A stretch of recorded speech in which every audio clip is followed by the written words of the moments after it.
Bonjour très chers internautes, je suis Renaud Boris Mbota, votre frère, ex-pasteur de Message du temps de la fin. Je viens encore une fois de plus pour qu'on puisse aborder une question relative au message de William Branham. Pourquoi parler du message de William Branham? Certains se sont toujours posé cette question. C'est parce que j'ai des informations que je détiens de ce message que je suis censé porter à la face du monde afin d'aider une âme encore indécise à prendre la bonne décision qui est celle de sortir du milieu de ce mouvement qui est un mouvement satanico-religieux qui n'a rien à voir avec le véritable Dieu de la Bible. Et ce que j'ai dit, je l'assume toujours comme vous le savez. Je vais aborder avec vous un nouveau numéro parlant des 3 mots secrets ou les 3 mots nobles de la Bible selon Branham ou les 3 mots secrets que Branham était censé utiliser pendant l'exorcisme.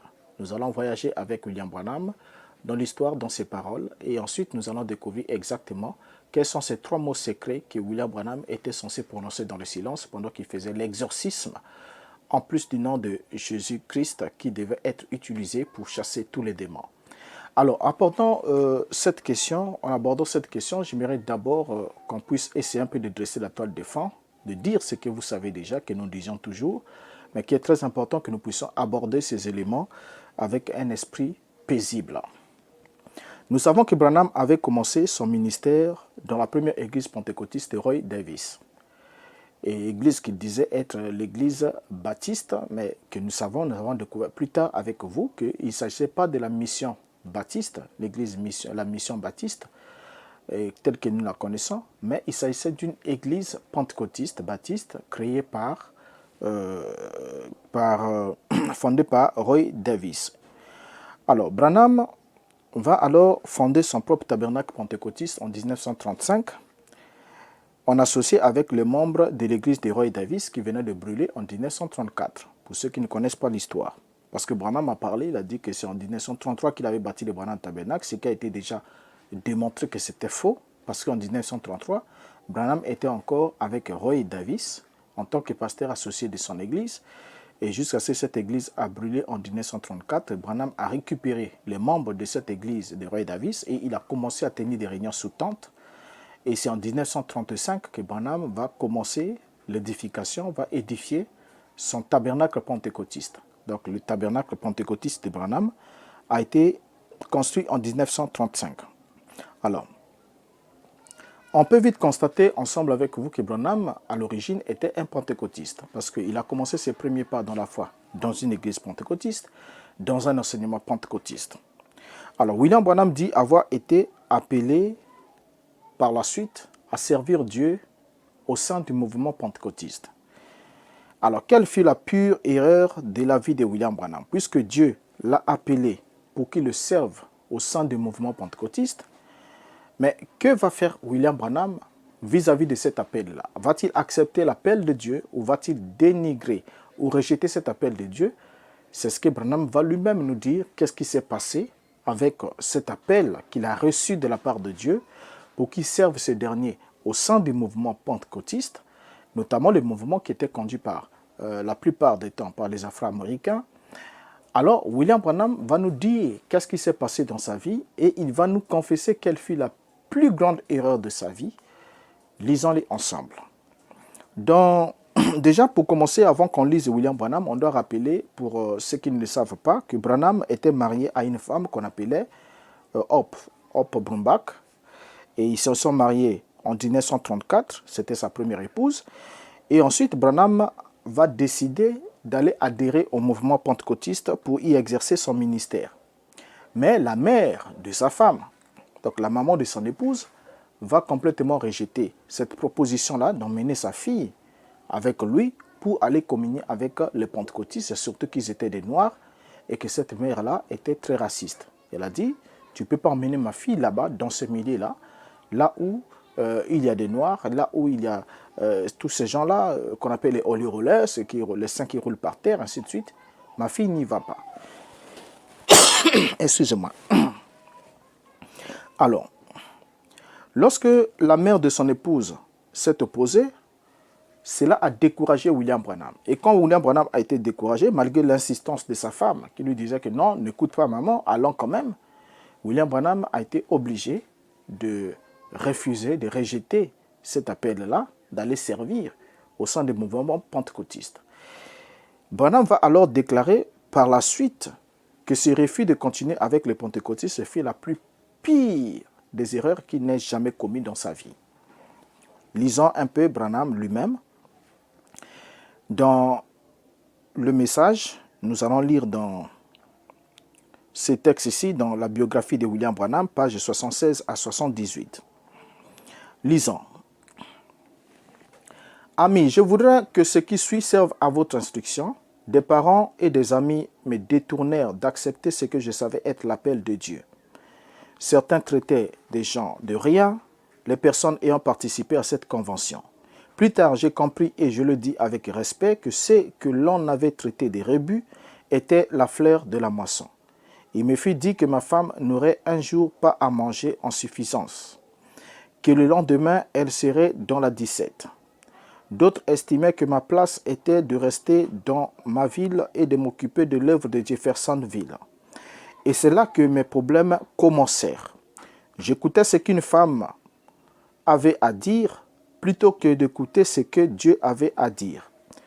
Et en dedans de 18 mois, j'ai perdu mon père, mon frère, ma belle-sœur, ma femme, ma fille et presque ma propre vie.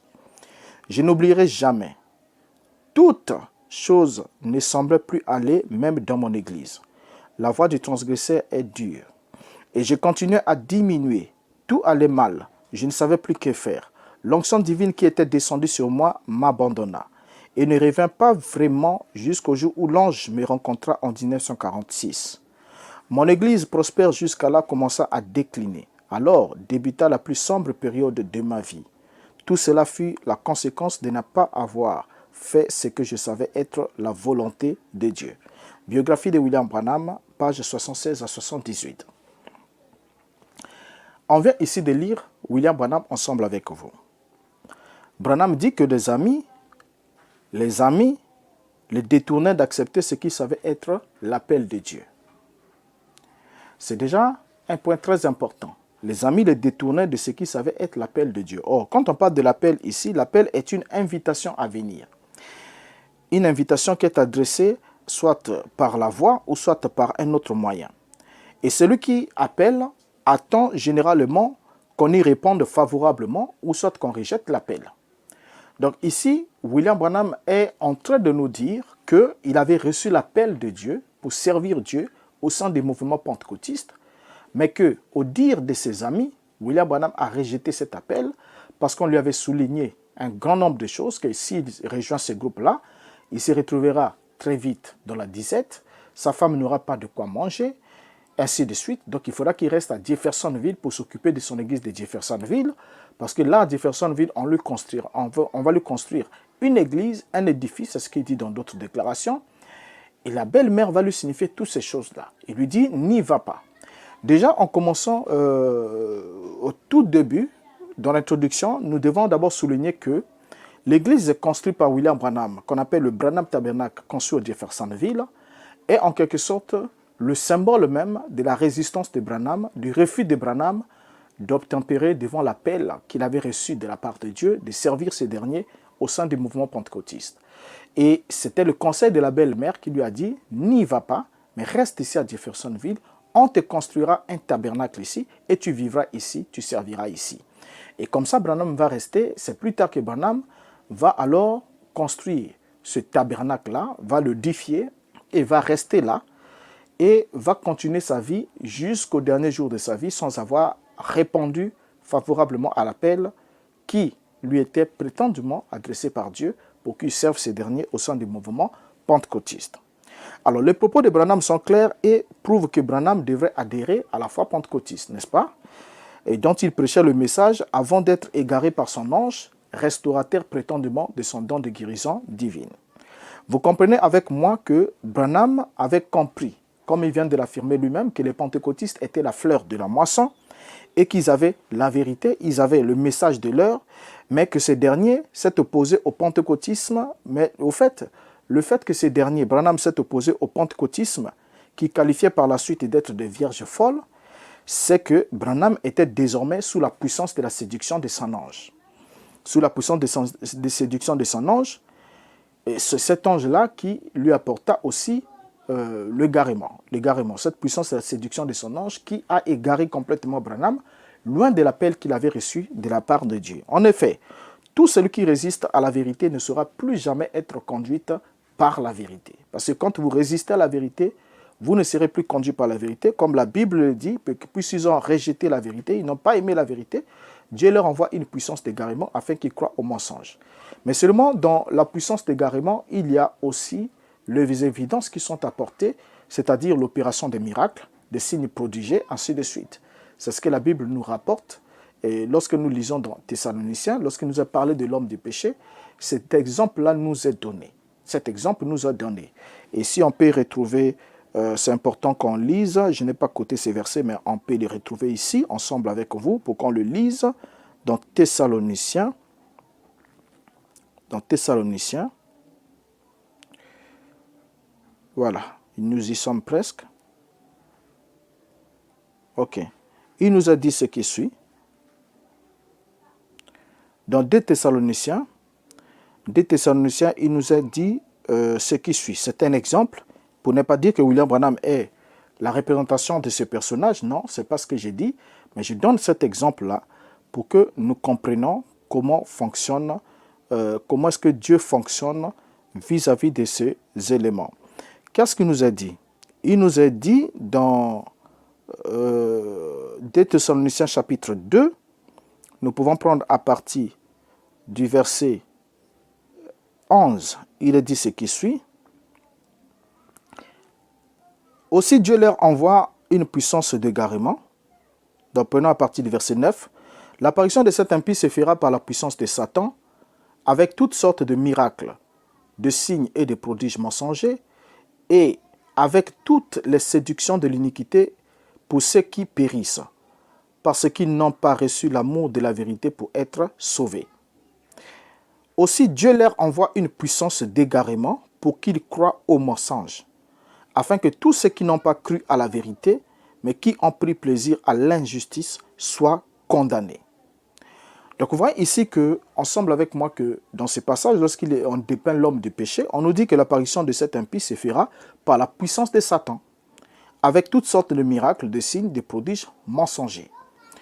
Déjà là, il est important de noter que Satan a une puissance, et Satan peut offrir cette puissance, et cette puissance peut opérer des miracles, opérer des prodiges, opérer des signes mensongers. Pourquoi des signes mensongers? Parce que c'est des signes qui ne seront pas en accord avec la vérité biblique, dont la manière d'y accéder ne serait pas en accord avec la manière ou la procédure biblique.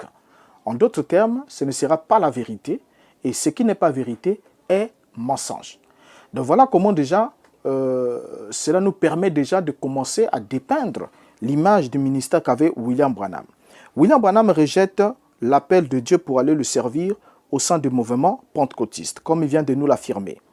Et quand il rejette cet appel de Dieu pour aller le servir dans le mouvement pentecôtiste, William Branham va alors s'égarer loin de l'appel. Il va s'égarer loin de l'appel.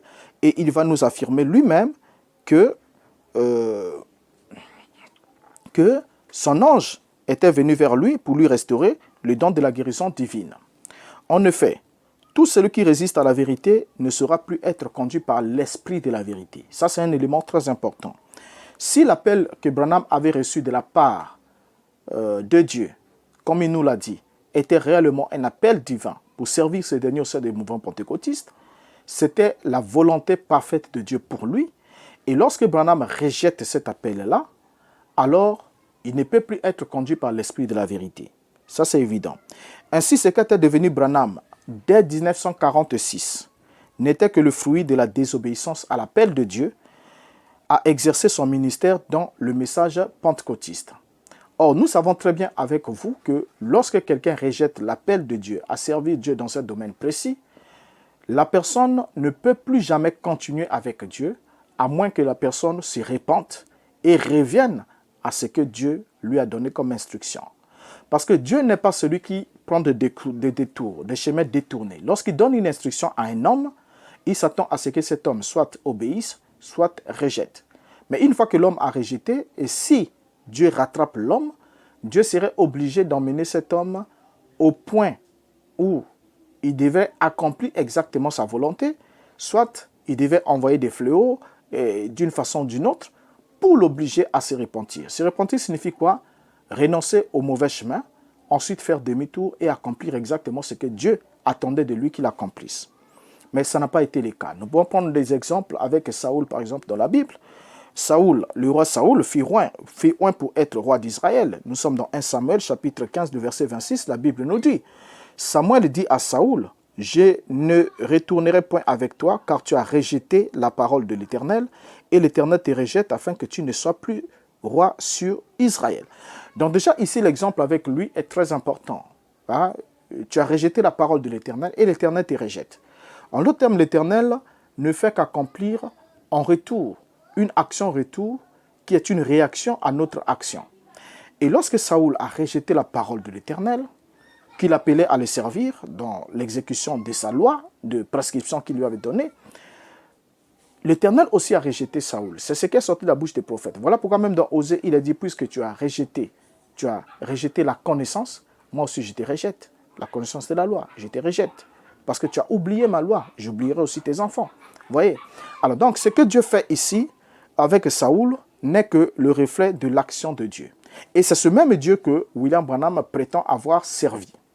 Alors, c'est quoi rejeter quelqu'un? Rejeter quelqu'un, c'est n'est pas ou n'est plus admettre quelqu'un, c'est-à-dire n'est plus en vouloir, c'est-à-dire l'éliminer de son propre groupe. Donc, si Saoul a été rejeté par Dieu pour avoir rejeté la parole de Dieu, William Branham aussi, pour avoir rejeté la parole de Dieu, il a été rejeté par Dieu, comme il nous l'a affirmé. Pourquoi? Parce qu'il avait rejeté l'appel divin. Alors, qu'était-il arrivé au roi Saoul? 1 Samuel 28, versets 6 à 7 nous dit, « Saoul consulta l'Éternel et l'Éternel ne lui répondit point, ni par des songes, ni par l'Urim, ni par les prophètes. Et Saoul dit à ses serviteurs, « Cherchez-moi une femme qui évoque les morts et j'irai la consulter. » Ses serviteurs lui dirent, « Voici à Endor, il y a une femme qui évoque les morts. » Voilà. Donc, je crois que tout celui qui est assez averti, c'est que lorsqu'une personne rejette ou néglige l'appel du Seigneur, c'est le diable qui doit nécessairement, impérativement prendre la relève dans le reste de sa vie. À moins que la personne se répente et se détourne de la voie de la rébellion pour faire la volonté de Dieu qui lui a été prescrite. Alors, Elohim est lumière. Et quand lui, en tant que lumière, se retire de la vie d'une personne, c'est Satan qui prend la relève avec son imitation maléfique pour utiliser la personne en puissance dans la suite de son ministère. Ça a toujours été cela. Une fois que vous avez été influencé par Dieu, une fois que vous rejetez la volonté de Dieu et que Dieu se retire de la vie ou du ministère d'un homme, alors c'est Satan qui doit prendre la relève. Et quand Satan prend la relève, Satan vient avec une imitation maléfique. Une imitation maléfique de la chose originale que vous aviez auprès de Dieu. Et il va commencer à vous utiliser en puissance dans la suite de votre ministère. Alors, pour assurer le garement à Branham, son ange va lui faire d'abord un don de guérison divine. Il va lui offrir un don de guérison divine en lui demandant d'amener les gens à le croire. C'était la condition. Si tu es sincère, nous lisons dans La foi et l'assurance, prêché le 12 avril 47, paragraphe 5, lisons. Afin que vous ayez une idée précise, car je veux que vous soyez guéris. C'est pour ça que je suis ici. C'est pour moi un grand sacrifice d'être ici, mes amis. J'ai un foyer, une famille, et je suis novice. Je ne suis qu'un bébé dans le ministère. Ça ne fait que quelques mois depuis que j'ai reçu le don de guérison. Donc ici, Branham s'adresse à son auditoire dans l'une de ses premiers sermons enregistrés. C'est même la première prédication de William Branham.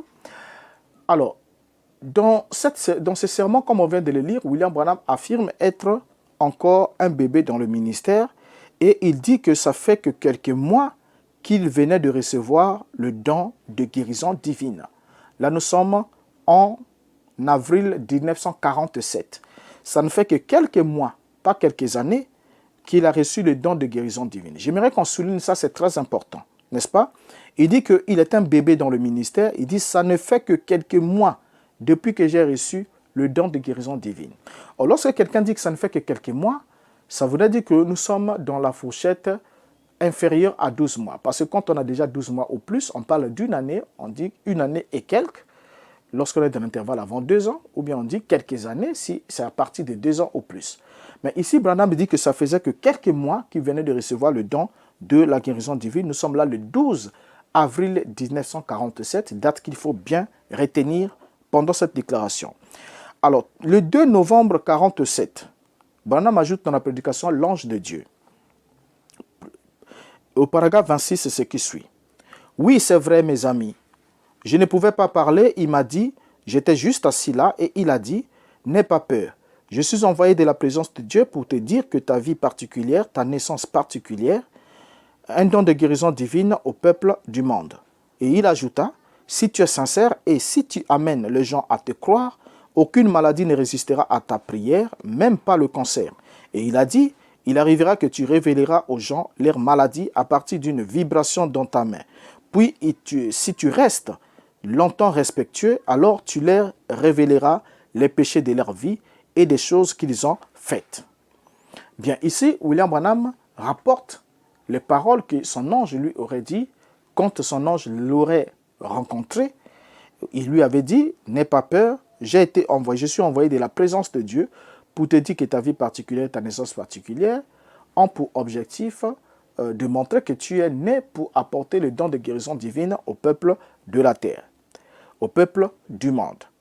Alors, ce que l'ange va lui ajouter, mes chers amis, avec cette Bible que nous lisons, Branham va lui-même signifier plutôt que, mes chers amis, je continue la lecture, je n'avais pas achevé la citation, il dit, mes chers amis, avec cette Bible devant moi, cet après-midi, cela s'est accompli, je suis allé de l'avant. Donc Branham affirme qu'il est allé de l'avant, cela s'est accompli, c'est-à-dire qu'il avait reçu un don de guérison divine de la part de l'ange, et ensuite, il a eu la connaissance des secrets des gens, il pouvait dire le péché qu'avaient les gens, ainsi de suite, il a dit que cela s'est accompli. Mais seulement dans la commission de l'ange, il lui a dit, si tu amènes les gens à te croire. Et ça, c'est déjà le premier point qui doit nous interpeller. Si tu amènes les gens à te croire. Dans Marc chapitre 16, le verset 15, jusqu'au verset 17, qu'est-ce que nous lisons? Puis il leur dit, allez par tout le monde et prêchez la bonne nouvelle à toute la création. Celui qui croirait, qui sera baptisé, sera sauvé, mais celui qui ne croira pas sera condamné. Voici les miracles qui accompagneront ceux qui auront cru. En mon nom, ils chasseront les démons, ils parleront de nouvelles langues. Donc déjà, ici, la commission du Seigneur est claire, c'est en mon nom, en son nom à lui, que les démons devaient être chassés, c'est en son nom à lui que nous devons opérer des miracles, c'est en son nom à lui qu'on parlerait de nouvelles langues et tous les restes qui sont suivis. Donc tout devrait se faire au nom du Seigneur Jésus-Christ. Mais ici, nous continuons à lire. C'est le premier élément. Commission donnée par Yeshua lui-même. Dans Actes chapitre 16, le verset 30 jusqu'au verset 32, nous lisons, « Il les fit sortir et dit, Seigneur, que faut-il que je fasse pour être sauvé ?» Paul et Silas répondirent, « Crois au Seigneur Jésus et tu seras sauvé, toi et ta famille. » Et ils lui annoncèrent la parole du Seigneur, ainsi qu'à tous ceux qui étaient dans la maison. Donc, voyez ici la condition pour le salut de cet homme. On lui a dit, crois au Seigneur Jésus-Christ, tu seras sauvé. Dans Actes chapitre 26, le verset 17 à 18, il a dit à l'apôtre Paul ce qui suit, « Je t'ai choisi du milieu de ce peuple et du milieu des païens vers qui je t'envoie, afin que tu leur ouvres les yeux pour qu'ils passent des ténèbres à la lumière et de la puissance de Satan à Dieu, pour qu'ils reçoivent par la foi en moi le pardon des péchés et l'héritage avec les sanctifiés. » Donc déjà ici on voit que l'élément mis au centre de toutes les commissions, toute instruction du Seigneur, c'est le nom du Seigneur. C'est son nom qui est le point central, puisqu'il n'y a de salut en aucun autre, car il y a sous la terre, il y a sous les cieux, aucun autre nom qui a été donné parmi les hommes pour lequel ils doivent être sauvés. Nous sommes dans Actes chapitre 4, le verset 12. Mais seulement ici, pour l'ange de William Branham, il demande à William Branham si tu amènes les gens à te croire toi, à te croire. Mais alors que la commission donnée à l'apôtre Paul, ce n'était pas si tu emmènes les gens à te croire, mais à me croire. Afin que, il dit, afin que les gens reçoivent par la foi en moi le pardon des péchés et l'héritage avec les sanctifiés. Donc lorsqu'il s'agit du pardon des péchés et d'être co-héritier avec les sanctifiés, cela s'est fait uniquement, exclusivement au nom du Seigneur Yeshua HaMashiach. Rien qu'en son nom. Mais quand on prend William Branham ensuite, par la suite, dans le grand réveil imminent et l'effusion du Saint-Esprit, prêché le 18 juillet 54, le paragraphe 51 Branham dit « Chose étrange là-dessus que vous ne connaissez peut-être pas, le jour même où l'ange du Seigneur m'a appelé, le 6 mai 1947, et qu'il m'a donné le don de prier pour les malades, c'était ce même jour qu'Israël est devenu une nation pour la première fois depuis 2500 ans. Oh, je crois qu'il y a quelque chose là. Je ne peux pas m'empêcher de croire que nous sommes proches de la fin des temps. C'est vrai. » Alors, donc déjà ici, l'ange du Seigneur, selon Branham, l'ange du Seigneur a appelé Branham le 6 mai 1947 et lui a donné le don de prier pour les malades. Or, selon la Bible, les dons viennent du Saint-Esprit. Les dons viennent du Saint-Esprit. Nous pouvons lire dans notre Bible 1 Corinthiens chapitre 12, le verset 4 et jusqu'au verset 10, que lisons-nous? La Bible dit, il y a diversité des dons, mais le même esprit. Or, à chacun, le verset 7, or, à chacun, la manifestation de l'esprit est donnée pour l'utilité commune. Verset 8.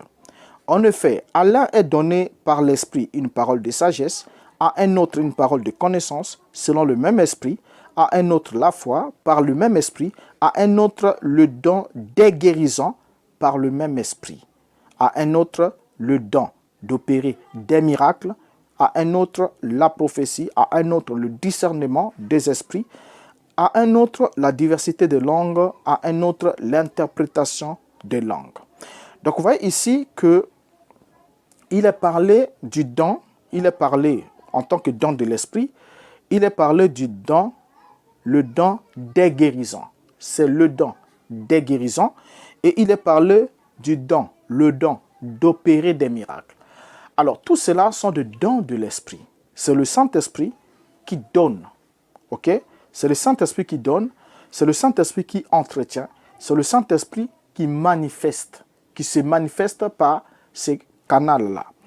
Alors maintenant ici, on voit bien que les dons proviennent de l'Esprit, du Saint-Esprit, et non de l'ange. Mais chez William Branham, il ne reçoit pas le don des guérisons, mais il reçoit le don de la guérison divine. Le don de la guérison. Ici, dans la Bible, il est parlé du don des guérisons. C'est important. Et qui viennent du Saint-Esprit, qui est manifesté dans un corps, tout comme les autres dons sont manifestés dans un corps local pour l'édification de l'œuvre. Mais dans le cas de William Branham, il est né pour apporter le don de guérison divine au peuple du monde. C'est ça la commission, le but de sa naissance. On ne parle pas dans sa commission du salut. Le salut n'y est pas.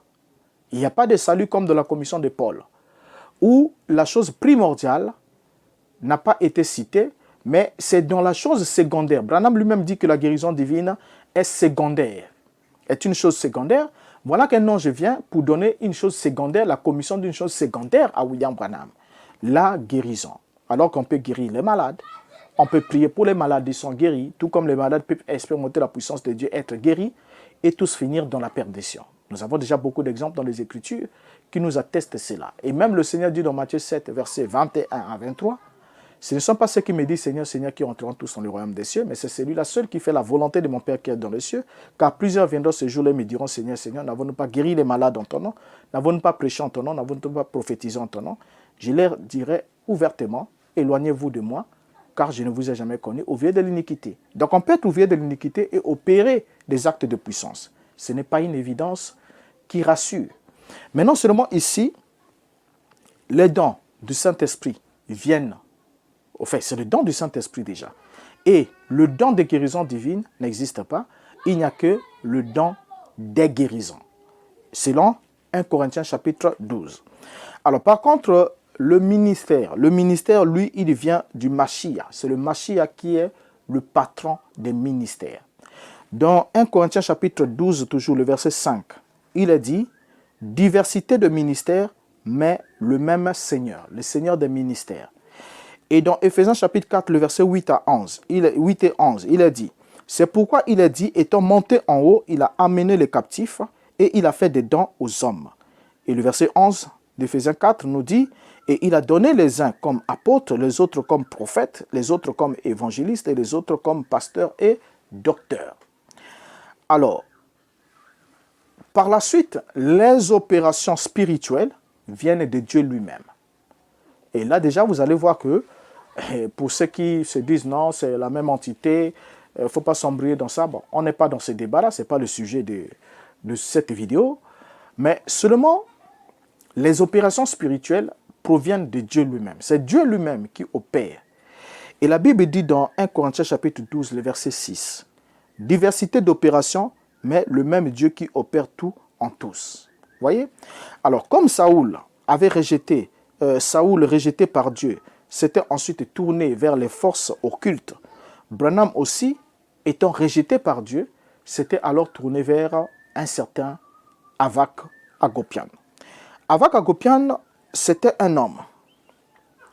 Beaucoup de branhamistes croient que l'ange qui a visité William Branham en 1947 était un ange céleste, messager de Dieu, qui était venu rencontrer ces derniers. Mais ce que nombreux ne savent pas, c'est qu'un ange n'est pas forcément un messager céleste, ça peut être un messager humain, ça peut être un maître, une entité spirituelle, un démon aussi, puisque la Bible dit que les anges de Satan se déguisent en ange de lumière. Satan se déguise en ange de lumière. Et lorsqu'il se déguise en ange de lumière, c'est pour venir séduire. Il vient avec tous les apparats, tous les artifices possibles, mais il vient uniquement pour séduire.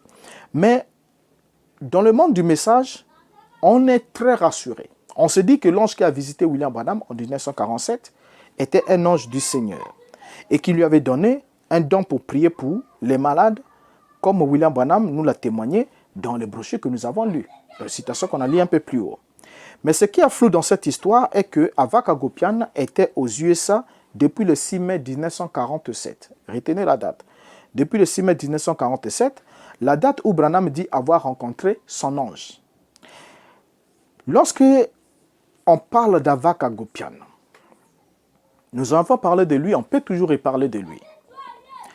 Avak Agopian était un mystique guérisseur occulte et un adepte de la théurgie, un homme qui avait des étranges pouvoirs spectaculaires et pouvait même apparaître littéralement à plusieurs endroits à la fois. Donc il pouvait opérer ce qu'on appelle des téléportations. Il pouvait apparaître à plusieurs endroits à la fois.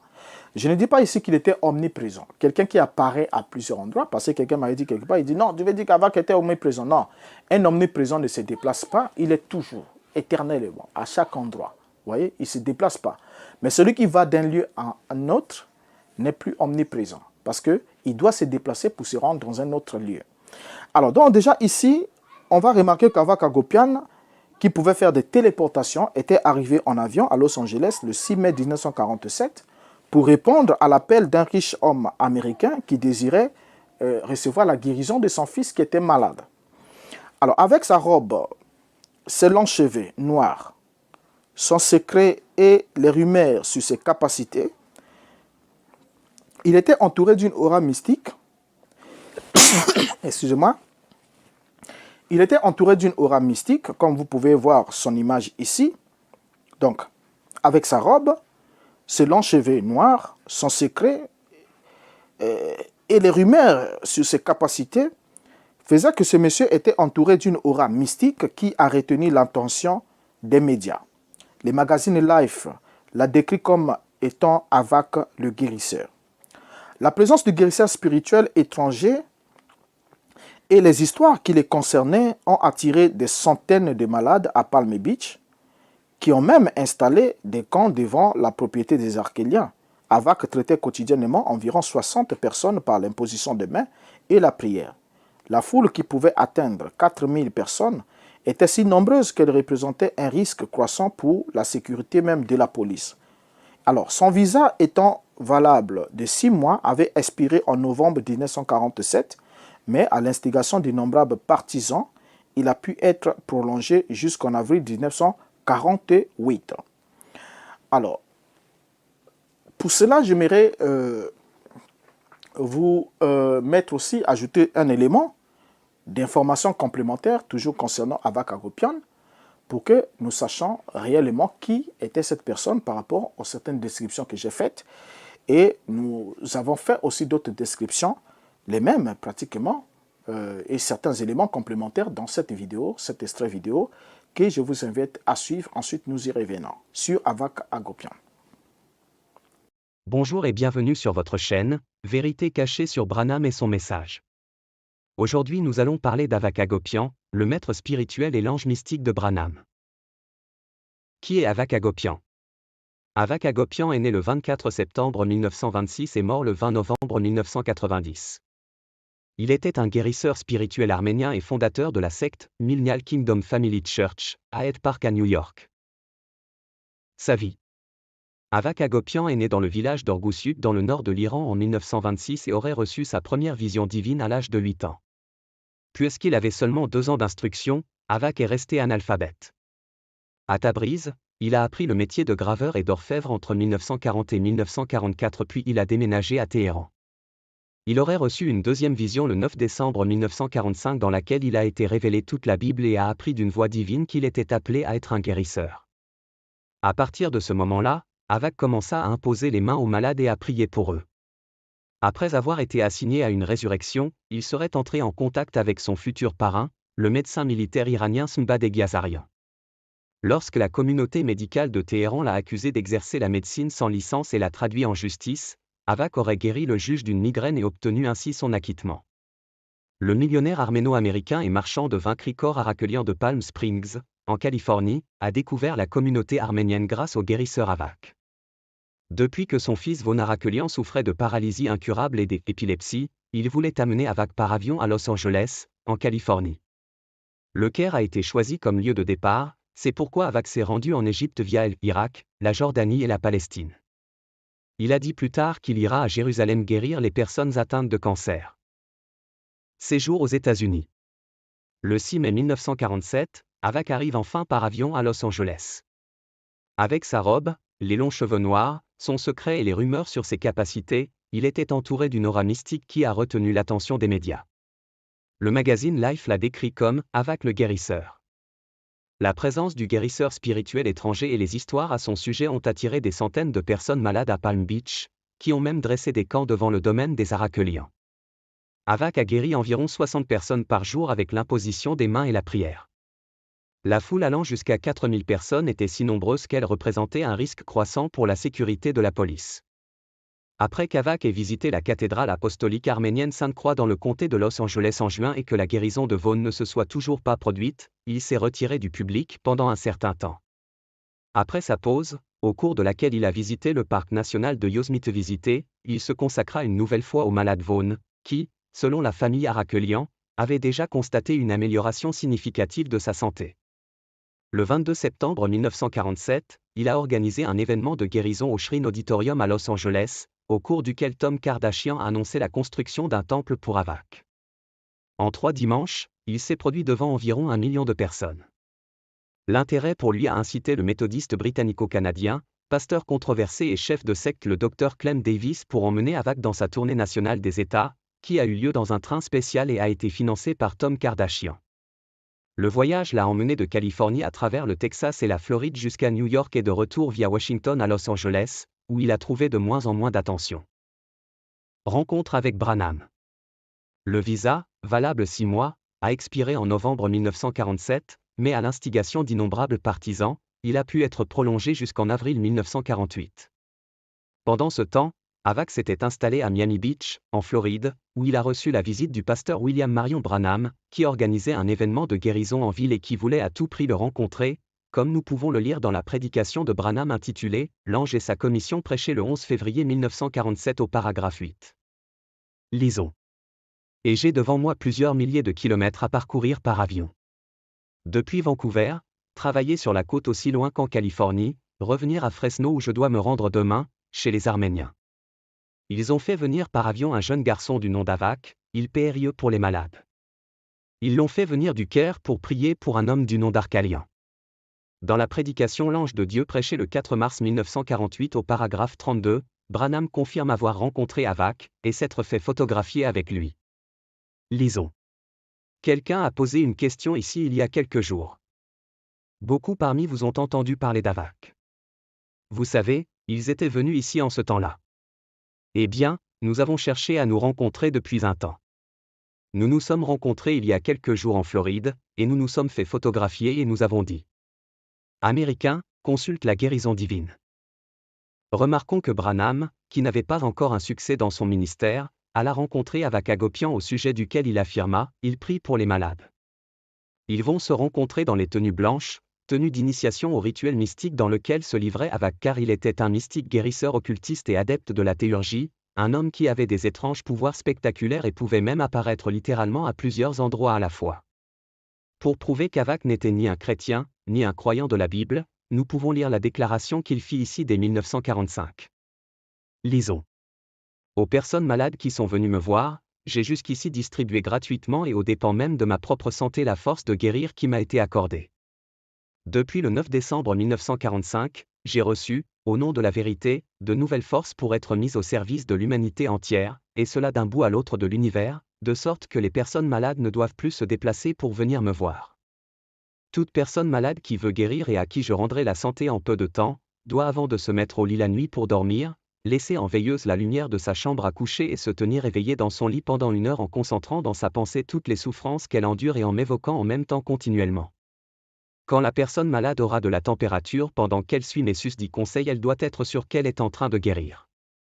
Lorsqu'une personne malade sera complètement guérie, j'interromprai son sommeil et la réveillerai moi-même.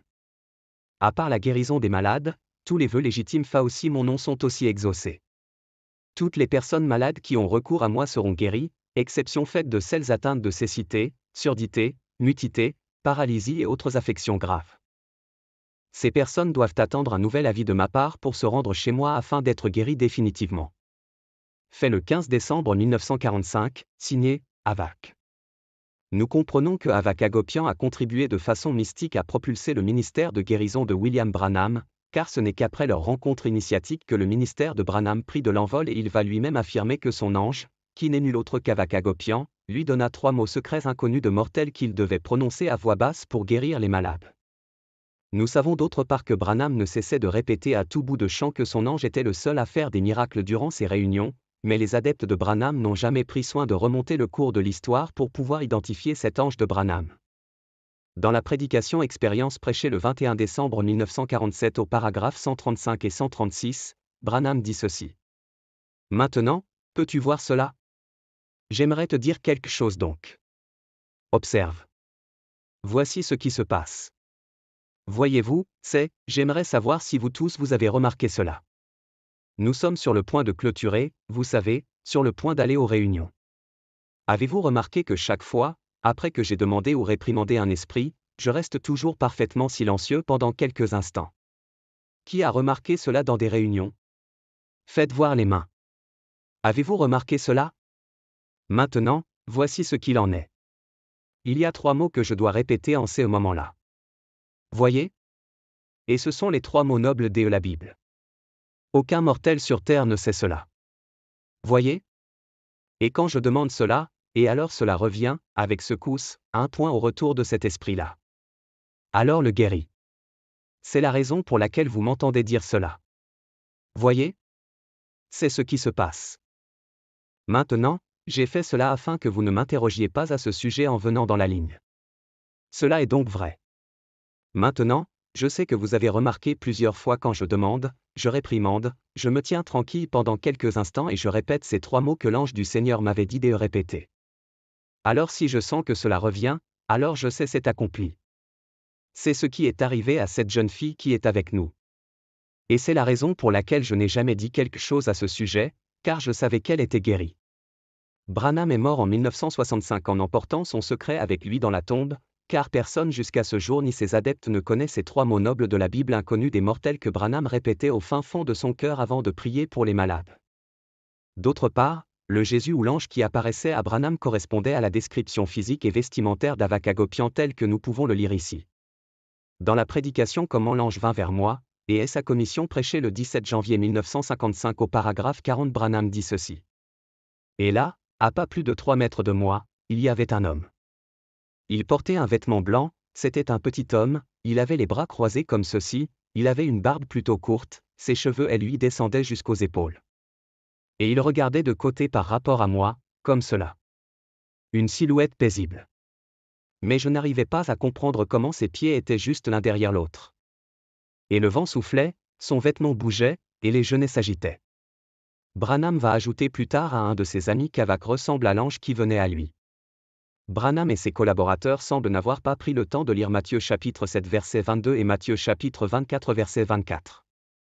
Avak Hagopian était bel et bien le maître spirituel de William Branham.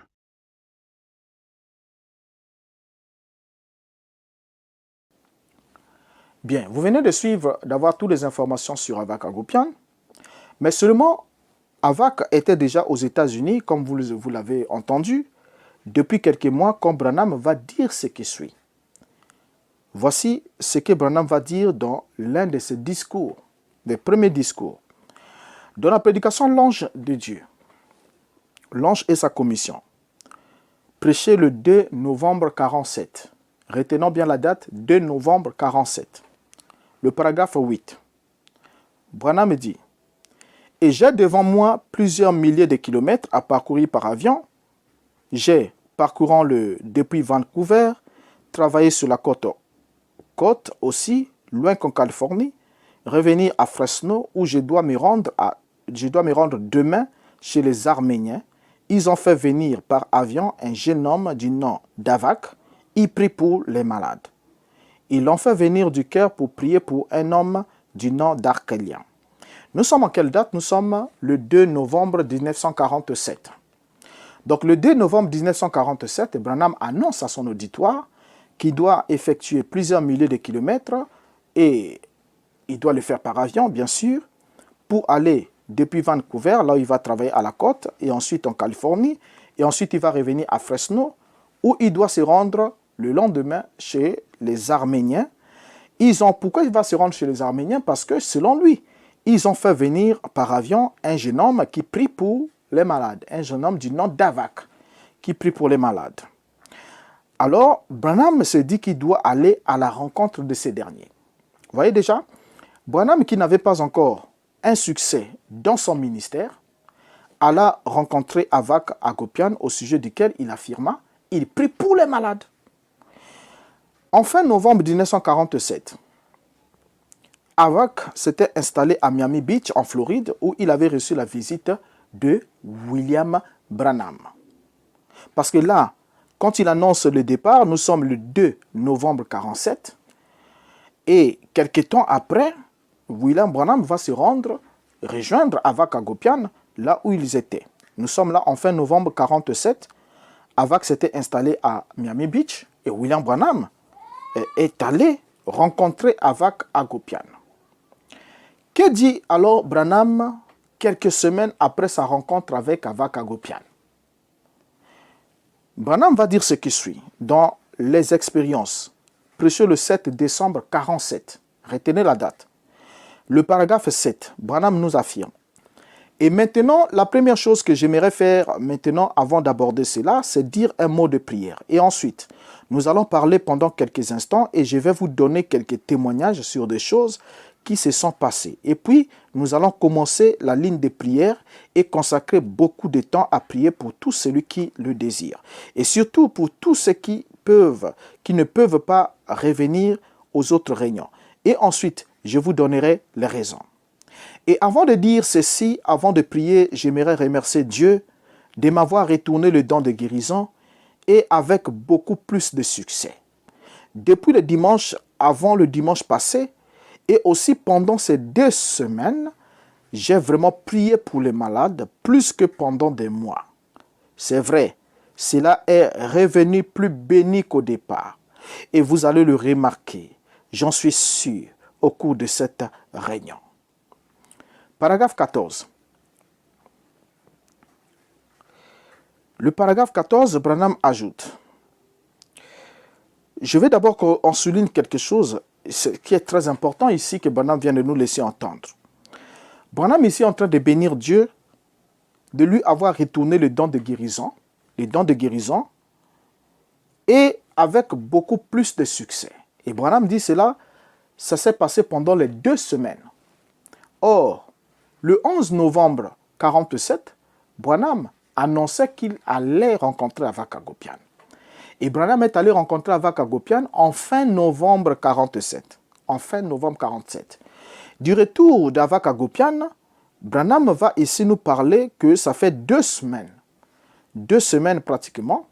2 semaines qu'il a reçu le don de guérison divine lui a été retourné. Il a dit, et avant de dire ceci, avant de prier, j'aimerais remercier Dieu de m'avoir retourné le don de guérison et avec beaucoup plus de succès depuis le dimanche avant, le dimanche passé et aussi pendant ces 2 semaines. J'ai vraiment prié pour les malades plus que pendant des mois. C'est vrai, cela est revenu plus béni qu'au départ et vous allez le remarquer, j'en suis sûr. Alors, Dieu lui a redonné le don de guérison divine. C'est donc qu'il aurait perdu, comme il nous a dit dans la biographie, que son église qui commençait à prospérer, commençait à décliner, le don de guérison divine qui était sur lui l'avait quitté. Maintenant ici, il nous dit que Dieu lui a restauré ses dons de guérison divine, mais Branham ne nous parle pas de sa repentance envers Dieu. Il ne nous dit pas comment il s'est repenti envers Dieu, comment il est allé rejoindre les pentecôtistes pour travailler avec eux. Mais si Dieu lui a retiré le don de guérison divine parce qu'il avait désobéi pour ne pas répondre à l'appel de Dieu d'aller œuvrer au milieu pentecôtiste, la condition pour que le don de guérison divine revienne à lui, il fallait que Branham, 1, se repente d'avoir rejeté l'appel de Dieu, 2, s'y rende auprès des pentecôtistes et exercer son ministère là-bas. Et ensuite, ce n'est qu'à cette condition-là que Dieu peut restaurer. Il dit, je restaurerai, il peut restaurer.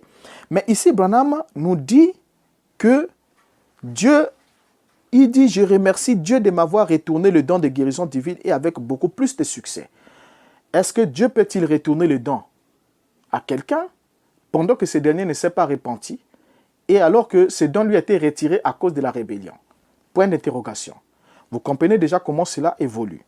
Au paragraphe 14 de la même prédication, Branham ajoute, « Et il m'a laissé me débrouiller pendant 6 mois. Il m'a laissé me débrouiller pendant 6 mois. Cela a brisé mon cœur. Quand j'ai vu cela, ce que j'avais fait, et j'ai essayé de me tenir devant vous et de prêcher. Je n'y arrivais pas. J'en avais complètement fondu.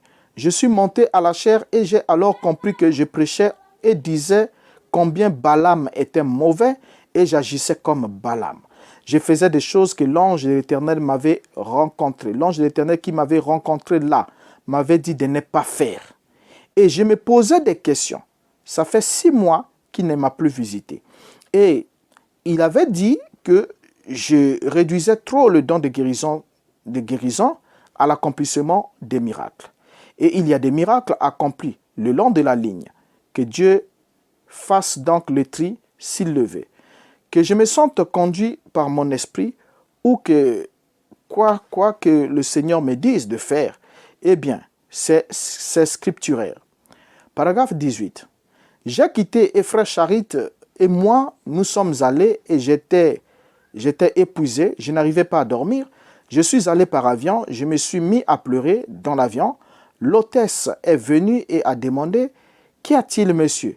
Je ne pouvais pas le lui dire et elle ne comprendrait pas. Je suis descendu de l'avion, je suis rentré. Quand les prédicateurs sont venus à ma rencontre, ils m'ont fait entrer, m'ont mis au lit et se sont agenouillés. Ils se sont mis à parler, à me parler. Et le révérend Baxter, un merveilleux homme de Dieu, est entré dans la chambre. Il y est entré furtivement seul. Il a dit, « Frère Branham, a-t-il dit, je peux vous assurer que le don de guérison ne vous a pas quitté. » Il a dit, « Les dons, les appels sont sans repentir. » Il a dit, « Dieu traitera avec vous.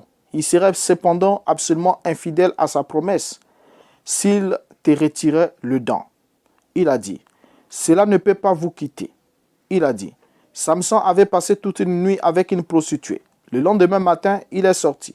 Il a soulevé les portes et les a emportées. » Voyez, c'est vrai. Et David et les autres, comme ça, il a ajouté, il traitera avec vous. Il a dit, Moïse avait frappé le rocher alors qu'il était censé lui parler. Vous voyez?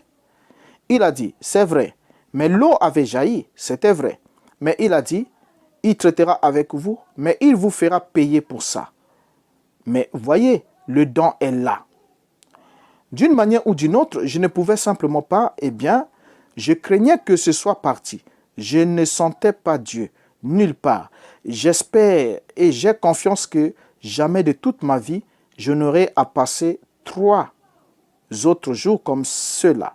C'était l'enfer sur terre, mes amis. Dieu avait quitté, l'ange avait quitté, le Saint-Esprit. Je n'avais rien. Je n'avais rien. Alors donc ici, Branham vient de nous affirmer une nouvelle expérience ici, comme quoi, une fois de plus, pour des raisons de désobéissance, pour avoir fait le contraire de ce que son ange lui avait demandé, interdit de faire, le don lui aurait quitté, et c'est Baxter qui vient en quelque sorte le fortifier, pour lui signifier que Dieu ne peut pas lui retirer les dons. Il lui a donné des exemples, que Samson a passé toute la nuit dans les mains des prostituées, mais le lendemain, il a soulevé la porte de Gaza pour dire que, aussi longtemps qu'il n'avait pas violé, dans le cas de Samson, on fera peut-être un autre numéro, parce que l'alliance avec Samson se trouvait dans la chevelure, ça ne se trouvait pas au niveau de son sexe. Dieu lui a dit, le rasoir ne passera pas sur sa tête. C'était ça, la condition pour conserver la puissance, pour conserver la force. Et le même jour on lui a enlevé les cheveux, c'est le même jour que Samson a perdu sa force. Parce que Dieu l'attendait là, dans l'instruction qu'il lui avait donnée. Donc on peut prendre les autres exemples là pour dire que voilà, on peut tolérer puisque Dieu n'avait pas interdit ça. Donc on peut tolérer. Donc toi aussi, Branham, tu pouvais faire ça, ce que tu as fait. Le don est toujours là. Mais Branham vient, ce qui m'intéresse dans la fin de cette citation, c'est que Branham dit, il dit, Dieu avait quitté, l'ange avait quitté, le Saint-Esprit. Il dit, je n'avais rien. Donc Dieu avait quitté Branham, l'ange de Branham avait quitté Branham, le Saint-Esprit aussi avait quitté Branham, Branham n'avait rien. Nous sommes là au début, après la rencontre avec Avak Hagopian. Et toujours le 7 décembre 1947, dans les expériences, au paragraphe 27, Branham va nous parler de quelque chose de bizarre. Quelque chose de bizarre. Qu'est-ce qu'il va nous dire? Il va nous parler du transfert des esprits. Oui, vous avez bien entendu, transfert des esprits. Ça veut dire que quand les gens arrivaient dans la réunion de William Branham, au lieu qu'il y ait une délivrance totale où les esprits soient vidés des gens et chassés ailleurs, soit dans les lits arides ou dans les pourceaux ou ailleurs, mais les esprits se transféraient, passaient d'une personne à une autre. À tel point que quelqu'un pouvait arriver au culte de William Branham, il n'était pas habité ou possédé par un certain type d'esprit, mais il ressortait de là avec un autre type d'esprit. Au point où Branham va parler même dans une autre histoire, que je vous le répétais dans un autre numéro, d'une femme qui était devenue prostituée juste parce qu'elle avait participé à un culte de William Branham. Et ensuite, Branham dit que cette femme-là avait contracté un esprit, un démon de prostitution. Pourtant, une femme fidèle et mariée, mais juste à cause de son attitude irrévérencieuse dans le culte, ou une attitude quelconque, elle avait contracté un démon. Et quand elle a contracté ce démon, elle est sortie, elle est allée chez elle, elle a abandonné son mari, elle est allée même dans une autre ville, elle est rentrée dans un autre foyer, elle a fini là-bas, elle a dissous, elle est allée ailleurs, elle a commencé à vagabonder dans la prostitution jusqu'au jour où la délivrance lui a été encore faite, une fois, et jusqu'au jour où il a été révélé que le démon-là est entré à tel point, et à partir de ce moment-là, cette femme était devenue prostituée. Et quand on l'avait délivrée de cet esprit, il paraît, selon Branham, la femme a pleuré, elle ne comprenait pas qu'est-ce qui s'est réellement passé dans sa vie, comment elle en est arrivée à tous ces points-là. Mais or ça se passe dans le tabernacle de William Branham. Et je n'aimerais pas juste parler, mais je vais vous prendre un exemple que Branham va lui-même nous signifier pour qu'on comprenne combien est dangereux le milieu où le message prétendument de Branham est enseigné ou prêché avec le même esprit. Parce que non seulement ce qu'il va nous dire ici, mais il y en a encore nombreux aussi qui, avant de croire au message de William Branham, avaient une certaine vie, mais dès qu'ils sont arrivés, ils ont commencé aussi à passer un autre type de vie. Vous voyez, un autre type de vie, pourquoi? À cause de l'influence de l'esprit qui est là. N'oubliez pas, l'homosexualité, la pédophilie et toutes ces choses-là faisant partie du message. Nous avons démontré ça dans les fruits du message du temps de la fin. Et l'adultère et tous les restes là, des scandales inédits qu'on ne pouvait pas trouver dans le message selon sa prétention, on le trouve là, on aura un numéro là-dessus. Mais là n'est pas notre sujet. Maintenant, parlons du transfert d'esprit avant qu'on arrive aux 3 mots secrets. Parce que je vous mets déjà de l'eau dans la bouche, ça commence à devenir intéressant. Dans la prédication toujours, les expériences prêchées le 7 décembre 1947, le paragraphe 27, Branham dit « Les gens passaient à côté de moi, ils ne plaçaient même pas leurs mains sur moi, ni moi sur eux. Et ils passaient à côté de moi. Et une grande puissance émanait de moi pour cette guérison. Ces gens croient, je n'avais pas à prier pour eux. Leur foi se lançait et obtenait cela. Voyez, tout autant que si je priais pour eux. Alors, je suis devenu très faible à cause de la ligne de prière d'hier soir. Là où pratiquement 3000 étaient passés à côté de moi, rien que cette soirée-là. 3000 personnes. Et puis, au point que je m'étais effondré par terre. Et on m'a relevé par les bras. 2 hommes, ils m'ont amené à la porte. Et beaucoup d'esprits qui étaient sortis des gens étaient entrés dans d'autres. On met une pause là.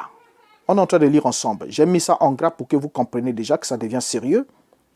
Excusez-moi de mettre une pause et je reprends là pour lire toute la citation.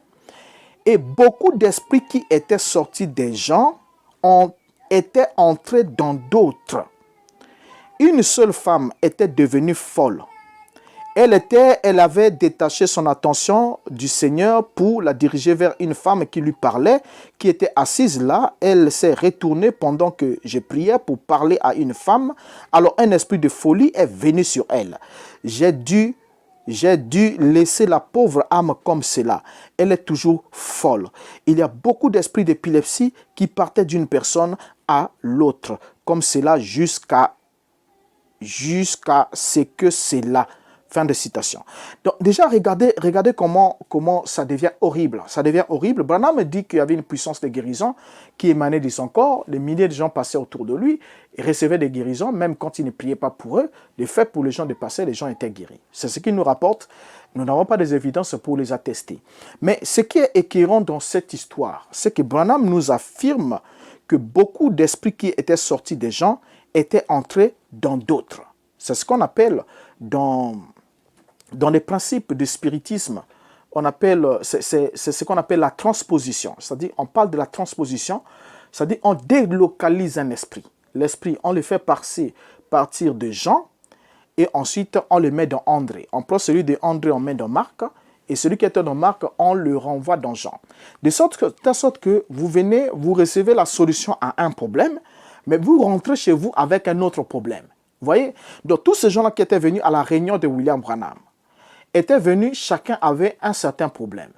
Mais seulement, nombreux d'entre eux étaient délivrés de ce qu'ils avaient comme problème, mais ils avaient en même temps contracté un autre problème qui était celui de l'autre.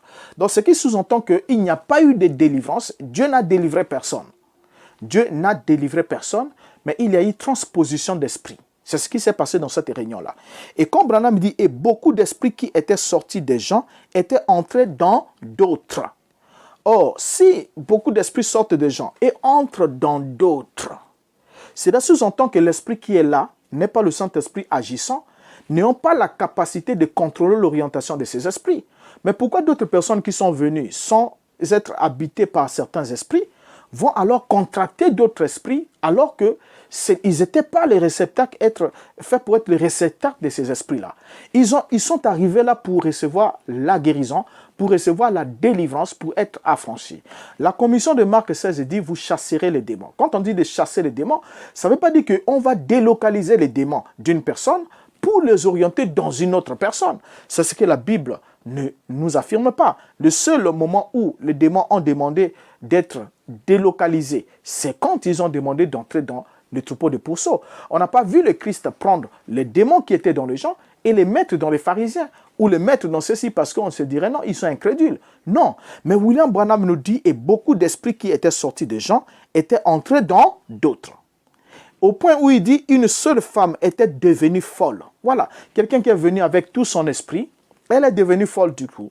Et quand elle devient folle, qu'est-ce que Branham fait? Est-ce que Branham prie pour lui pour qu'il soit délivré de sa folie? Vous savez, quand Paul était en train de prêcher, lorsque Eutychus somnolait sur le balcon, sur la fenêtre, il est tombé, il est mort. Paul a continué à prêcher. Ensuite, qu'est-ce qu'il a fait? Il est descendu vers lui.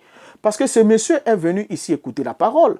La mort va le trouver ici. Parce que le discours avait tellement traîné que ça lui a causé le sommeil. Il s'est endormi, il meurt. Mais quand il meurt, Paul vient et Paul prie pour lui. L'homme revient en vie. Donc moi je crois que si c'était l'Esprit de Dieu agissant autour du ministère de William Branham, cher prédicateur du message, cher croyant du message, cette femme-là qui avait contracté l'esprit de folie ne pouvait pas être abandonnée à son petit triste sort. Mais Branham nous affirme quand même, il dit, une seule femme est devenue folle, elle avait détaché son attention du Seigneur pour la diriger vers une femme qui lui parlait, qui était assise avec elle, assise là. Elle s'est retournée pendant que je priais pour parler à une femme, alors un esprit de folie est venu sur elle. J'ai dû laisser la pauvre âme comme cela, elle est toujours folle. Et beaucoup d'esprits d'épilepsie qui partaient d'une personne à l'autre, comme cela, jusqu'à cela. Donc vous voyez déjà ici combien l'environnement du message du temps de la fin de William Branham est dangereuse. Est dangereuse. Même en dehors de ce qui se passe ici dans le Branham Tabernacle, j'ai été prédicateur dans le tabernacle du message, et vous qui m'écoutez, chacun de vous a une expérience. Chacun de vous sait qu'est-ce qui s'est passé depuis un certain moment. Pourquoi est-ce que une certaine habitude que vous n'aviez pas, vous l'avez acquis et vous sentez que vous êtes opprimé, vous êtes oppressé, vous êtes possédé par un esprit, par une certaine force qui vous contrôle malgré votre effort de résistance. Mais pourquoi? Mais alors que Branham affirme ici clairement, beaucoup d'esprits qui étaient sortis des gens étaient entrés dans d'autres. Voyez? Et le tabernacle du message du temps de la fin, c'est cela. Beaucoup d'esprits qui sortent de certaines personnes entrent dans d'autres. Du coup, vous vous retrouvez à un certain moment, vous ne savez pas pourquoi vous êtes arrivé là où vous êtes arrivé. Ce n'était pas votre habitude, mais vous y êtes. Parce que commettre une faute une fois, c'est humain, ça peut arriver. Mais après, quand ça part d'une action et quand ce n'est pas rectifié, ça devient une habitude. Et de l'habitude, on devient obsédé. Ensuite, après l'obsession, c'est la possession et on est parti.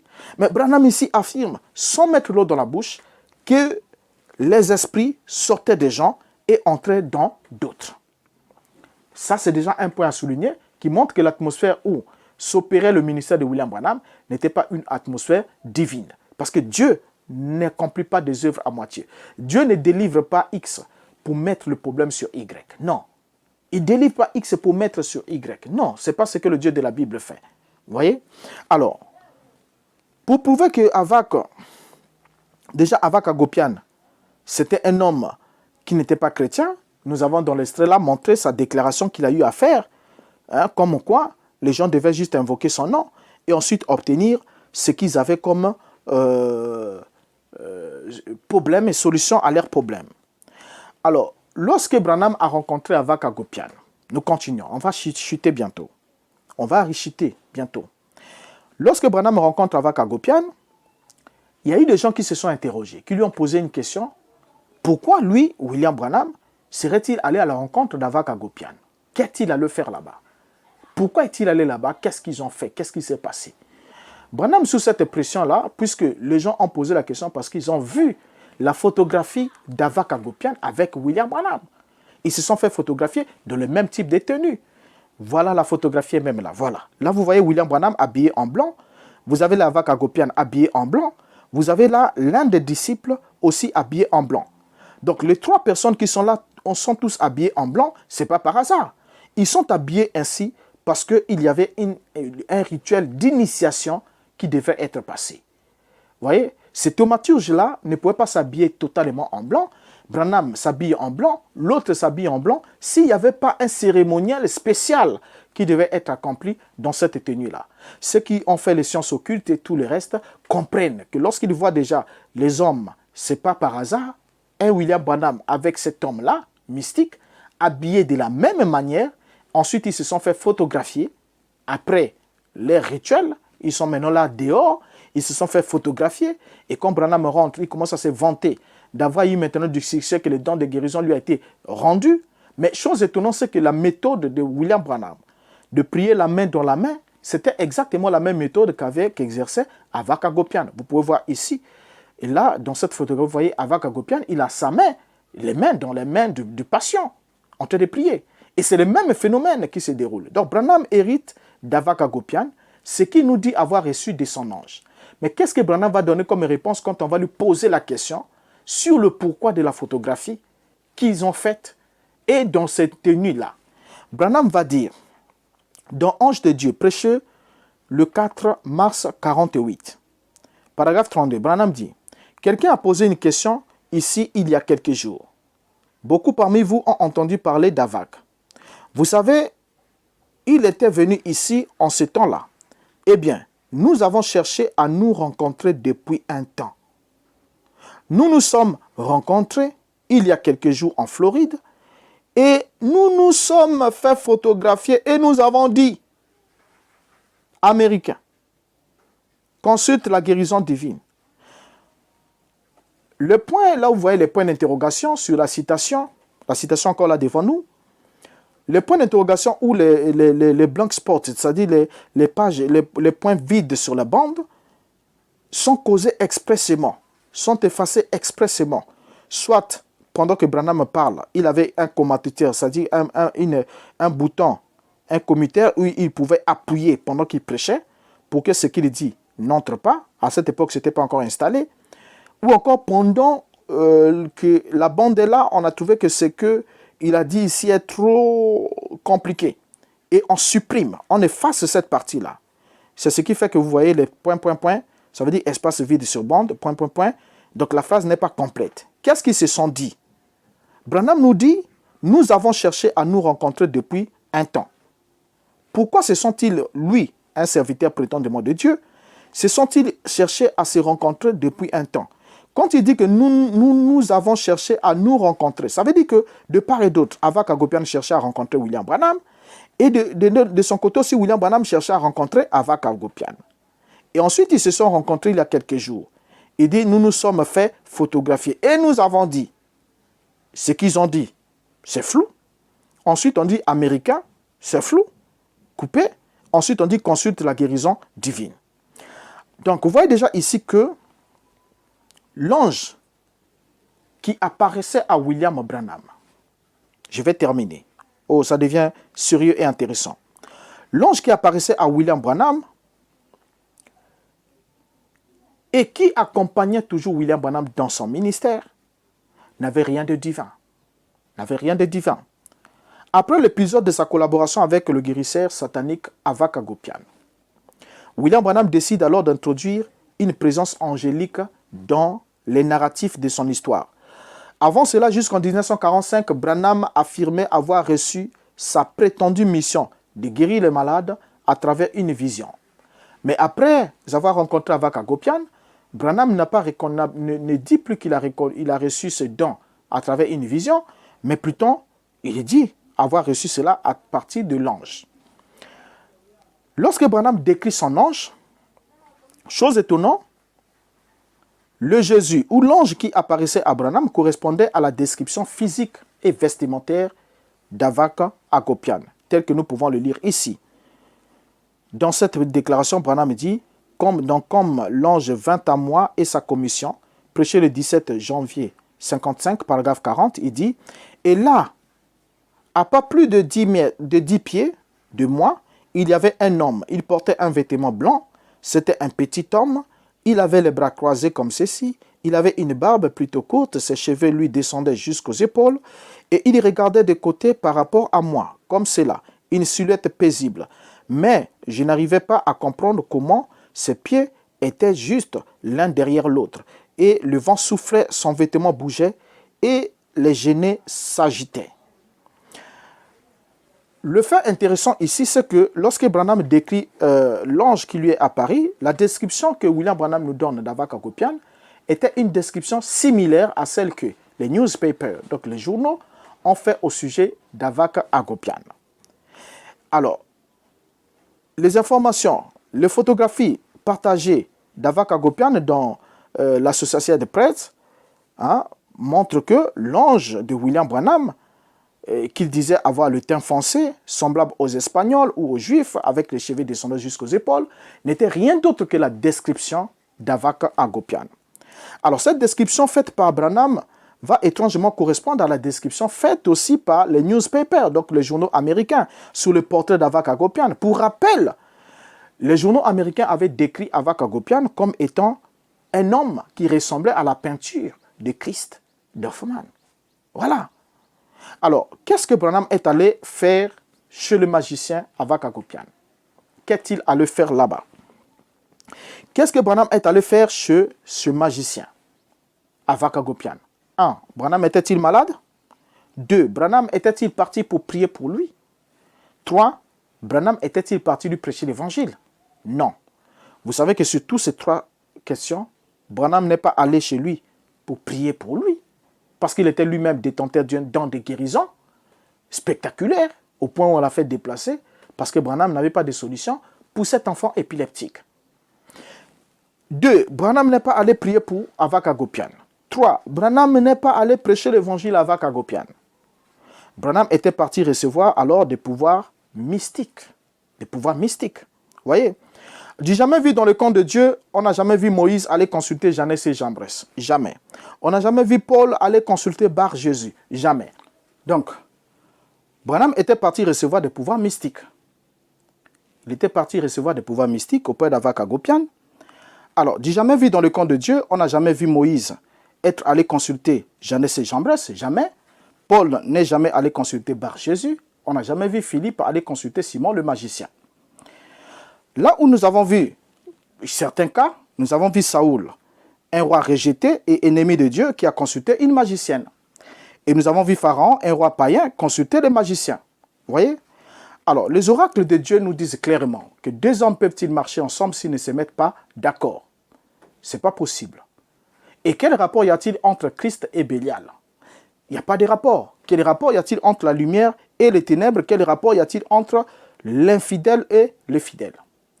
Or, pendant son pèlerinage terrestre, le Christ donna à ses disciples le pouvoir de chasser des démons et de guérir les malades en son nom. Vous voyez?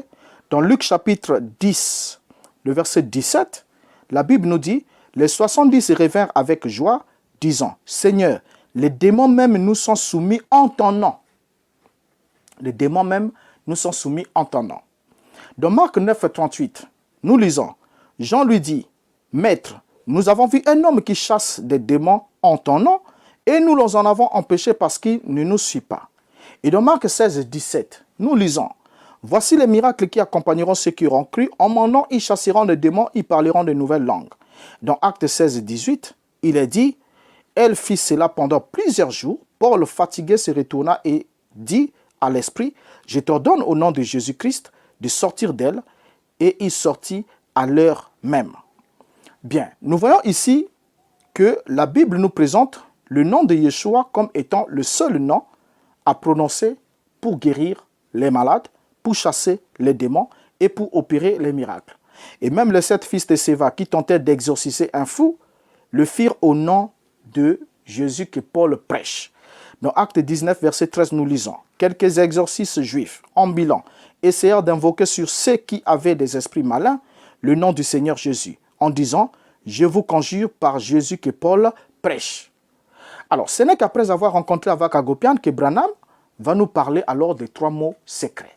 3 mots secrets qu'il aurait reçus de la part de son ange. Son ange lui donna 3 mots secrets à prononcer en silence pour opérer des guérisons. Lisons-le sur les 3 mots secrets donnés par l'ange pour opérer des miracles. Dans la prédication, expérience 3, prêché le 21 décembre 47, paragraphe 135, Branham dit, et maintenant, peux-tu voir cela? J'aimerais te dire quelque chose donc. Observe. Voici ce qui se passe. Voyez-vous, j'aimerais savoir si vous tous, vous avez remarqué cela. Nous sommes sur le point de clôturer. Vous savez, sur le point d'aller au régnant. Avez-vous remarqué que chaque fois après que j'ai demandé ou réprimandé un esprit, je reste toujours parfaitement silencieux pendant quelques instants? Qui a remarqué cela dans des réunions? Faites voir les mains. Avez-vous remarqué cela? Maintenant, voici ce qu'il en est. Il y a 3 mots que je dois répéter en ce moment-là. Voyez, Et ce sont les trois mots nobles de la Bible. Aucun mortel sur la terre ne sait cela. Voyez? Et quand je demande cela, et alors cela revient avec secousse à un point au retour de cet esprit-là, alors le guéri, c'est la raison pour laquelle vous m'entendez dire cela. Voyez-vous? C'est ce qui se passe. Paragraphe 136. Maintenant, j'ai fait cela afin que vous ne m'interrogiez pas à ce sujet en venant dans la ligne. Cela est donc vrai. Maintenant, je sais que vous avez remarqué quelquefois quand je demande, je réprimande. Je me tiens tranquille pendant quelques instants, et je répète ces trois mots que l'ange du Seigneur m'avait dit de répéter. Alors, si je sens que cela revient, alors je sais que c'est accompli. C'est ce qui est arrivé à cette jeune fille qui est avec nous. Et c'est la raison pour laquelle je n'ai jamais dit quelque chose à ce sujet, car je savais qu'elle était guérie. La puissance l'avait quittée. La puissance l'avait quittée. Eh bien, bien sûr qu'elle ne sait pas ce qu'elle parlait, elle ne sait pas ce qu'est lui. Elle doit simplement commencer comme. Bien, on vient ici de lire Branham. Branham nous parle ici d'une formule incantatoire. C'est clair, une formule incantatoire. Les incantations sont dans le mysticisme des formules récitées ou chantées et qui, lorsqu'elles étaient exprimées en toute exactitude et des rituels, avaient le pouvoir de rendre les dieux propices et de chasser les mauvais esprits et par là chasser les maladies, les maux, ainsi de suite. Alors, ces trois mots secrets de William Branham relevaient purement de l'incantation, c'est-à-dire c'était des paroles magiques prononcées conformément à un rituel censé produire un effet dit surnaturel. Vous allez constater ensemble avec moi que Branham dit que ce sont des trois mots nobles de la Bible, qu'aucun mortel ne sait. 1. La Bible est écrite par des mortels. 2. La Bible est traduite par des mortels. Donc si ces trois mots sont dans la Bible, et dire qu'aucun mortel ne sait ce mot, c'est absolument faux. C'est absolument faux. Il fallait qu'il nous dise qu'aucun mortel ne connaît l'usage de ces trois mots. Et selon une certaine manière qui lui a été montrée par son ange ou par Avak Agopian, qui était expert en méthode d'invocation. Voyez? Alors, donc déjà, Branham prononçait une formule incantatoire. C'était une formule incantatoire. Il répétait ces trois mots-clés, devenus le refrain de son intervention. C'est comme ça qu'il dit qu'il restait silencieux. Après avoir chassé un démon, il restait silencieux. Et quand les gens le voyaient silencieux, il dit qu'il devait répéter en silence les trois mots nobles de la Bible. Les trois mots en silence, les trois mots secrets, les trois mots que l'ange lui avait dit de prononcer pour chasser les démons. Alors, Branham nous dit que ces trois mots sont des trois mots nobles de la Bible, mais que ces trois mots sont inconnus des mortels. Mais pourtant, la Bible est un livre écrit et traduit par des hommes. Alors, comment pouvait-elle contenir trois mots nobles inconnus de tous les mortels? C'est un mensonge de Branham. Voilà ce qui est très étrange. L'ange de Branham lui donna trois mots nobles à prononcer pour exorciser et opérer des guérisons. Cette formule est-elle apostolique? La réponse est non. Donc quand Branham dit « j'ai prêché comme Paul », Branham a toujours menti dans cette déclaration. Paul n'a jamais prêché qu'on doive utiliser trois mots secrets qui doivent être communiqués par l'ange pour pouvoir chasser les démons. Ça n'existe pas. Les apôtres n'avaient d'autres mots que le nom de Yeshua dans leur bouche pour chasser les esprits mauvais et opérer des miracles. Alors, quels sont ces trois mots nobles de la Bible selon Branham? Notons que au tout début de son ministère jusqu'en 1958, Branham était trinitaire par sa confession de foi. C'est-à-dire que Branham croyait qu'il y avait trois personnes en Dieu. Le Père, le Fils et le Saint-Esprit. Ce n'est pas moi qui l'ai dit. Dans la prédication sur ta parole, prêchée le 6 mai 51, paragraphe 32, Branham dit « Voyez, Jésus ne pouvait rien faire si les gens ne croyaient pas en lui. Est-ce vrai? Voyez,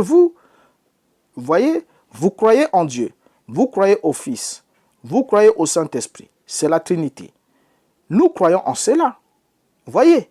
Mais alors, pour que cela opère, il vous faut me croire, pas comme vous croyez en eux, mais ils m'ont envoyé ici pour ceci. Comprenez-vous? Oui, vous comprenez? Alors, donc déjà ici, vous voyez que William Branham affirme sa foi dans la Trinité, la doctrine trinitaire.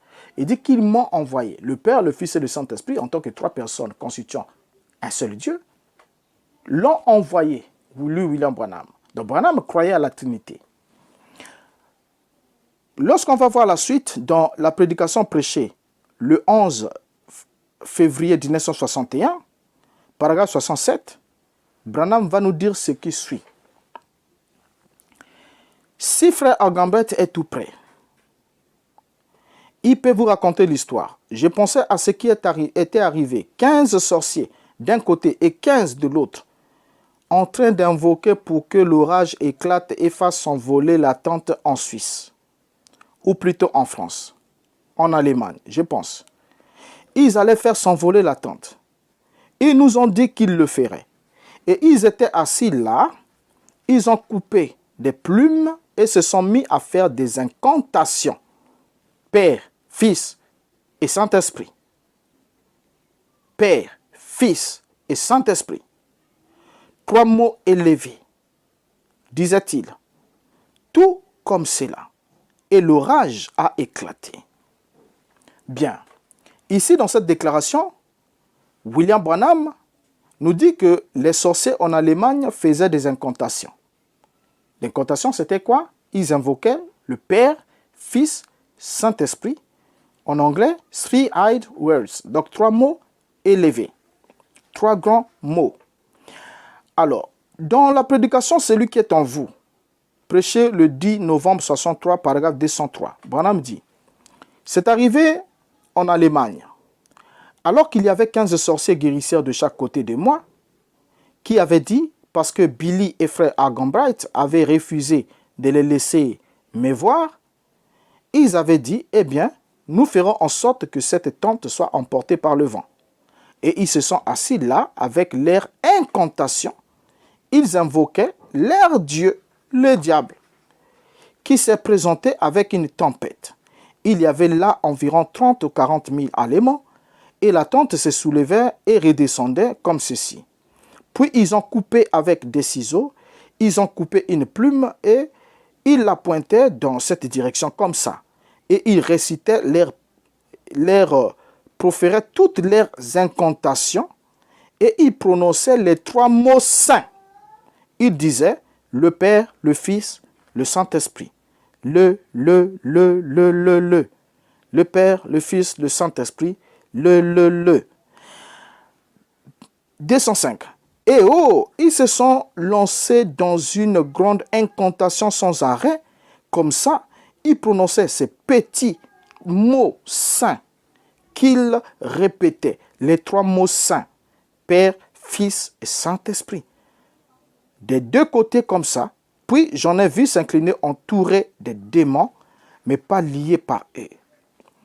Alors, ce qui est encore plus étrange et très intéressant ici, c'est que les sorciers qui attaquent William Branham utilisent les mêmes trois mots, que Branham dit être les trois mots saints de la Bible.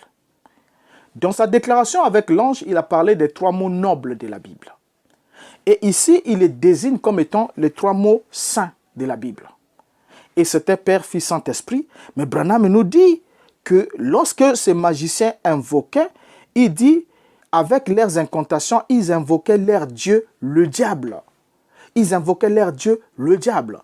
Alors, si ces magiciens, avec leurs incantations, utilisaient les trois mots saints, invoquaient leur Dieu, le diable, alors quand Branham utilisait les mêmes trois mots sacrés ou les mêmes trois mots nobles, invoquait-il le Dieu du ciel ou invoquait-il le diable? Est-ce que le Dieu du ciel s'invoque-t-il dans le terme Père, Fils, Saint-Esprit, Père, Fils, Saint-Esprit, d'une certaine manière, comme lui-même il sait bien le faire, selon l'instruction qui lui a été donnée, puisqu'il le faisait en silence. Vous et moi, on n'a pas entendu cela.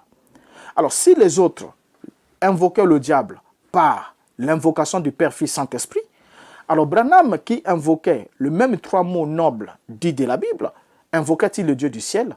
Vous avez la réponse. Vous avez la réponse.